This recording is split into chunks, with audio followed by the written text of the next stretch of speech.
দীঘায় জগন্নাথ মন্দিরে প্রাণ প্রতিষ্ঠা ও মন্দির উদ্বোধনকে সামনে রেখে সোমবার তৃণমূল কংগ্রেসের পক্ষ থেকে এক গৌরবময় পুরোহিত সম্মেলন আয়োজন করা হয়।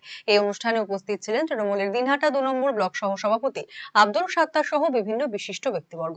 মন্দিরের প্রাণ প্রতিষ্ঠা ও উদ্বোধনকে কেন্দ্র করে আয়োজিত এই সম্মেলনে ধর্মীয় রীতিনীতি, সমাজের বিভিন্ন স্তরের মানুষের মধ্যে সম্প্রীতির বার্তা এবং তৃণমূল কংগ্রেসের উদ্যোগের ভূমিকা নিয়ে আলোচনা করা হয়। আব্দুল সাত্তার তার বক্তব্যে বলেন, জগন্নাথ মন্দিরের মাধ্যমে এই অঞ্চলের ধর্মীয় সাংস্কৃতিক ঐতিহ্য আরো সুদৃঢ় হবে এবং এটি সাম্প্রদায়িক সম্প্রীতির প্রতীক হয়ে থাকবে।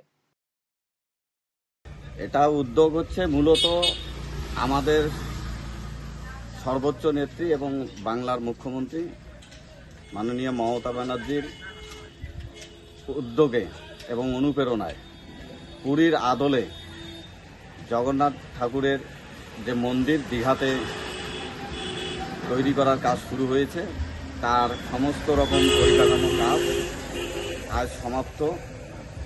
এখন এই মন্দিরের শুভ উদ্বোধন আগামী 30শে এপ্রিল সকাল 9টায়। সেই উপলক্ষে বাংলার সমস্ত পুরোহিতদের প্রতিটা অঞ্চল ওয়াইজ সেই পুরোহিতদের নিয়ে আমাদের আলোচনা এবং তাদের একটু সেবাদান করা, পাশাপাশি এটা জেলা স্তর পর্যন্ত, রাজ্য স্তর পর্যন্ত এই কর্মসূচিটা আছে। রায়গঞ্জবাসীদের জন্য সুখবর, যারা দীর্ঘদিন ধরে পেটের সমস্যায় ভুগছেন তাদের জন্য রায়গঞ্জ দিশারিতে আসছেন ব্যাঙ্গালোরের প্রখ্যাত গ্যাস্ট্রোএন্টারোলজিস্ট ডাক্তার ইরশাদ আলী, এইচএমডি, ডিএনবি। এখন থেকে প্রতি মাসে নির্দিষ্ট দিনে ডাক্তারবাবুকে দেখাতে আজই যোগাযোগ করুন দিশারি হেলথ কেয়ার, উকিলপাড়া, রায়গঞ্জ শাখায়।